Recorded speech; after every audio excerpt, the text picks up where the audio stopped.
ज्योतिष रतन केंद्र चैनल पर हमारे आप सभी प्रिय दर्शक गणों का बहुत बहुत हार्दिक स्वागत और अभिनंदन। मेरे प्रिय साथियों, मैं हूं आचार्य पंडित सर्वदानंद शर्मा और आज आपको एक इतनी महत्वपूर्ण जानकारी इस कार्यक्रम के द्वारा देने जा रहे हैं कि ये वीडियो अगर आप अंत तक देखते हैं तो इससे ना कि आपको धार्मिक लाभ मिलेगा बल्कि इससे आपकी ज्ञान में भी वृद्धि होगी। हमारे बहुत से जो साथी हैं उनको इस विषय में शायद इतनी जानकारी ना हो जो आज हम इस कार्यक्रम के माध्यम से देने जा रहे हैं। किस विषय में देने जा रहे हैं? हम देने जा रहे हैं हरिशैनी एकादशी को लेकर के। जी हाँ, ये हरिशैनी एकादशी क्या है इसके विषय में बताएंगे, इसका क्या महत्व है और चतुर्मास क्या चीज है। चतुर्मास, हरिशैनी एकादशी दोनों एक दूसरे के साथ जुड़े हुए हैं। तो आज इसी को लेकर के चर्चा है और सारी जानकारी आज इस माध्यम से चर्चा के आप तक हम पहुंचाने की हमारी चेष्टा है। तो आइए साथियों, चर्चा को आगे बढ़ाते हैं। तो बताना चाहेंगे कि आषाढ़ मास के शुक्ल पक्ष की एकादशी को ही देवशैनी एकादशी या हरिशैनी एकादशी कहते हैं। इस बार देवशैनी एकादशी 6 जुलाई 2025 दिन रविवार को पड़ रही है। इसी दिन से साथियों चतुर्मास का भी आरंभ हो जाता है।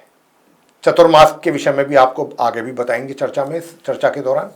तो साथियों, अभी आपको समझना है कि देवशैनी एकादशी को हरिशैनी एकादशी और पद्मनाभा भी कहते हैं। कोई भी एक नाम से आप बोल सकते हैं।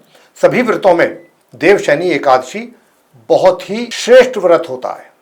बहुत ही ये व्रत जो है बहुत श्रेष्ठ माना गया है हमारे धार्मिक मान्यताओं के अनुसार और इसका बहुत बहुत बहुत अधिक पुण्य का फल प्राप्त होता है। तो इस व्रत को करने से भक्तों की साथियों सभी मनोकामनाएं पूर्ण होती हैं, ये हमारे शास्त्रों में कथन है, तथा सभी प्रकार के पापों का नाश भी होता है। बहुत बड़ी बात है, बहुत ही अपने आप में एक महत्वपूर्ण ये व्रत है हरिशैनी एकादशी का।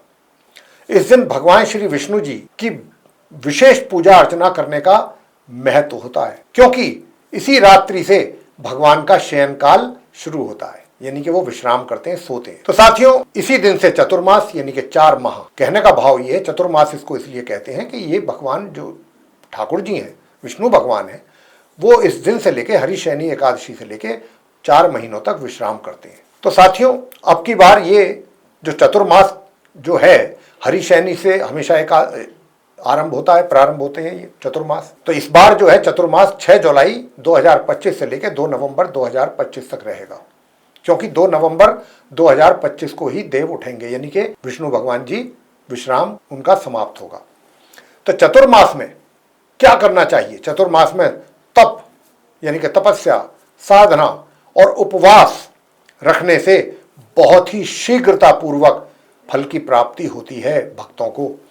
साथ ही चतुर्मास आषाढ़ शुक्ल की एकादशी से प्रारंभ होकर, जैसे मैंने कहा हरिशैनी एकादशी से प्रारंभ होकर के और कार्तिक मास की शुक्ल पक्ष की एकादशी तक चलता है। चतुर्मास के नियम क्या है? पुराणों में विस्तार पूर्वक ये वर्णन मिलता है साथियों, जिसके अनुसार इस दिन से भगवान श्री विष्णु जी 4 मास की अवधि तक पाताल लोक में निवास करते हैं, ऐसा कथन है। तथा कार्तिक मास के शुक्ल पक्ष की एकादशी से भगवान श्री विष्णु जी वहां से गमन करते हैं, मतलब वहां से जाते हैं, चलते हैं।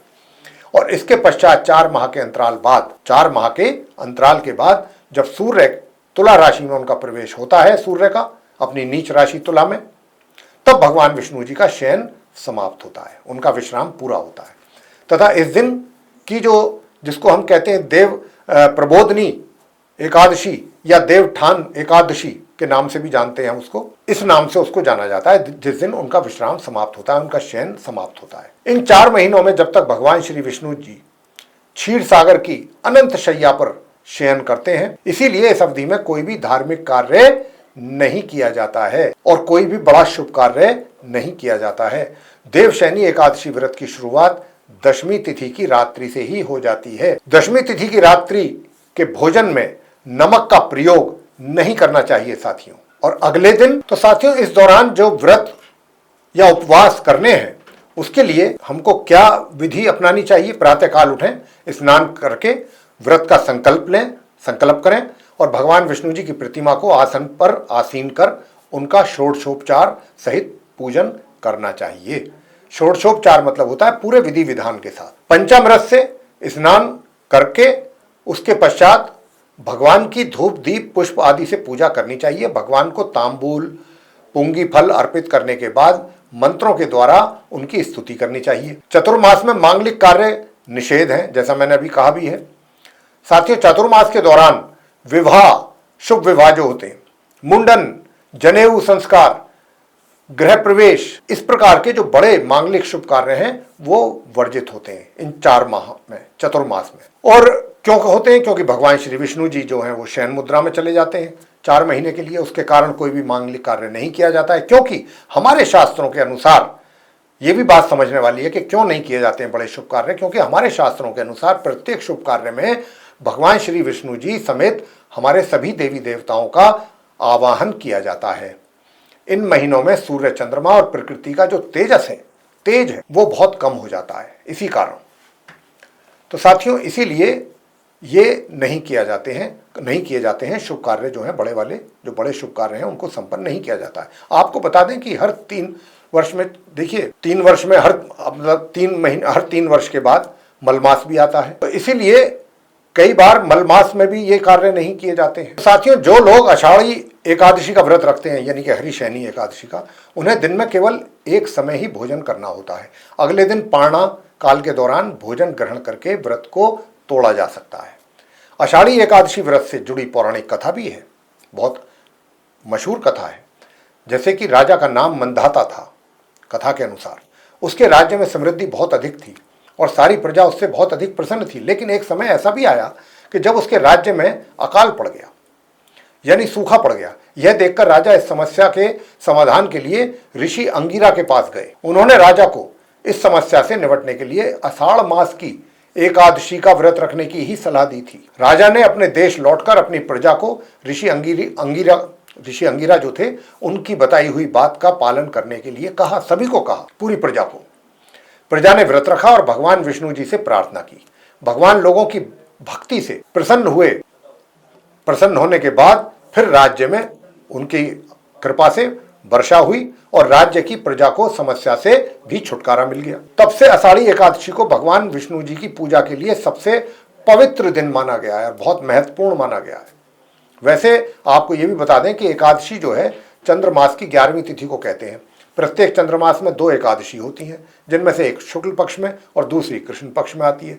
एकादशी भगवान विष्णु जी की पूजा, ये जो पूजा है पूरी तरह से एकादशी जो होती है आषाढ़ मास की, उसके लिए जो आप व्रत रखते हैं पूरी तरह उसमें समर्पित होती है। उसके लिए आपको समर्पण अपना करना पड़ता है।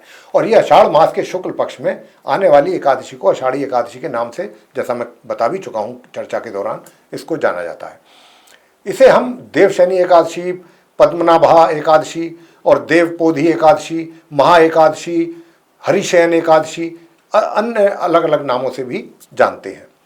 साथियों, आषाढ़ी एकादशी इस बार 5 जुलाई 2025 दिन शनिवार की शाम 6:59 से प्रारंभ होकर के 6 जुलाई दिन रविवार की रात्रि के 9:16 तक रहेगी। एकादशी का जो व्रत है वो 6 जुलाई को ही किया जाएगा और इस व्रत का जो पारणा है वो 7 जुलाई 2025 की प्रातः 5:28 से लेकर प्रातः 8:15 के बीच में ही आप कर सकते हैं। कुल अवधि रहेगी व्रत के पारणा की 2 घंटा और 46 मिनट। तो साथियों, ये थी जानकारी हरिशयनी एकादशी से संबंधित और कैसे इसको आप मनाएं, कैसे इसका धार्मिक लाभ ले सकें, कैसे आप पुण्य की प्राप्ति करें और क्या इसकी महत्व होता है, कितनी ये महत्वपूर्ण होती है, ये सारे चीजें हमने आपको बताई। और अब अंत में आपको हम बताने जा रहे हैं कि चतुर्मास में जो ये 4 महीनों में जब तक भगवान श्री विष्णु जी अपनी शयन मुद्रा में होते हैं तब तक हमको कौन कौन से कार्य नहीं करने चाहिए। तो हमको चतुर्मास में क्या नहीं करना चाहिए? हमको गुड़ नहीं खाना चाहिए, नंबर 1।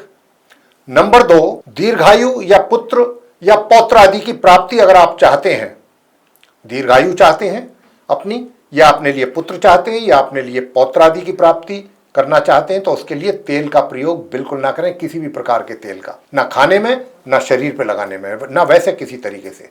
तेल से बिल्कुल दूर रहें। नंबर 3, नियमित रूप से दूध का सेवन करें, नियमित रूप से।